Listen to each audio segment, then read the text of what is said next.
This is an altogether shocking and unbelievably important offering here in Auction 9. It's not just an important card for obvious reasons, but the quality of this example is nothing short of earth-shattering. We will go into the details here and show as much of it as we can, but this is as close to a mint card that I think could ever exist outside of the mint holder. Conservatively assessed as an 8.5. It's a recipient of our exceptional designation. We're saying, top 15% of, what these USA test issues look like. I think that nobody would question this card had it graded a 9. It's that nice, and I'm excited to kind of go around and show the details. It's certainly a reviewable card. I don't think that an 8.5 is necessarily the right grade. I think this card could easily have graded a 9, considering I think the PSA 9 sale price recently was north of $200,000. I think this card is an outright steal. Not sure exactly where the market will place this. We'll find out. But compared to what the 9 price is, this card is a unbelievably good value. They just they don't make trading cards like this. The USA test issue was inherently very rare.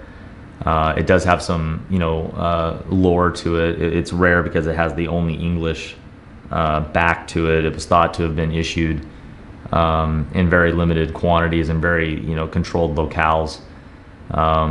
It's noted by a couple different things. The print is very different. It's a much brighter, lightly colored issue compared to the standard Topps. We have this telltale white print stripe, which all USA test Orrs have.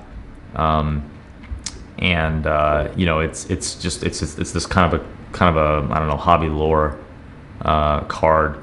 So we probably have sold fewer than 10 copies in our entire 20 years. It's that rare. As it sits, the first things I think we want to point out is the print is flawless. There are some print flecks, but those are consistent to all USA test issue Orrs. So it's not like those are flaws inherent to this example. And then the centering, I hope, jumps off the page at folks. It's a dead centered card, or as close to dead centered as I think you could ever hope for. It doesn't get any better. And then we get into the periphery and looking at the corners and the edges. I think we'll see even more things to be excited about. The back is flawless. We have kind of an even sepia toning to it, very natural, uncirculated. Kind of an eggshell texturing to the card stock. This card is it's never been touched. It's just unbelievably fresh and, needless to say, is deserving of the grade and then a little bit more.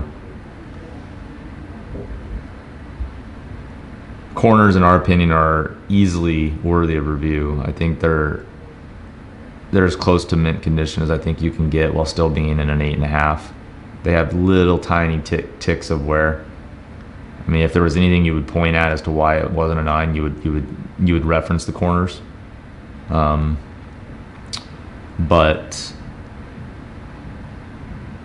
I think given everything else, I'd say the centering, surfaces, edges, they're all worthy of a 10.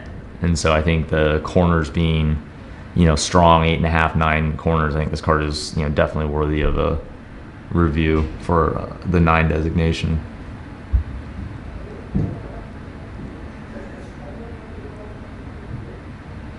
When you look at these cards, you see this kind of texturing here on the back. It's clear this card hasn't even been in a screw down holder. There's just it hasn't been pressed at the corners at all. It's really atypical, for a card of this magnitude to not have any signs of that, and just it's clear that this thing has just been, in an uncirculated state and somehow survived all of the environmental, issues that would come with standard trading card storage and whatnot. This card just glows. It's absolutely phenomenal. It is a world-class blue chip investment. And if you're in the market for this card, and if you're one of these people who starts to appreciate quality for the grade, which I think is becoming, increasingly common amongst seasoned investors, this card has it all. It checks every single box. I couldn't be more excited to be featuring it. It's gonna hurt a little bit to see this card go. I'll probably never see it again.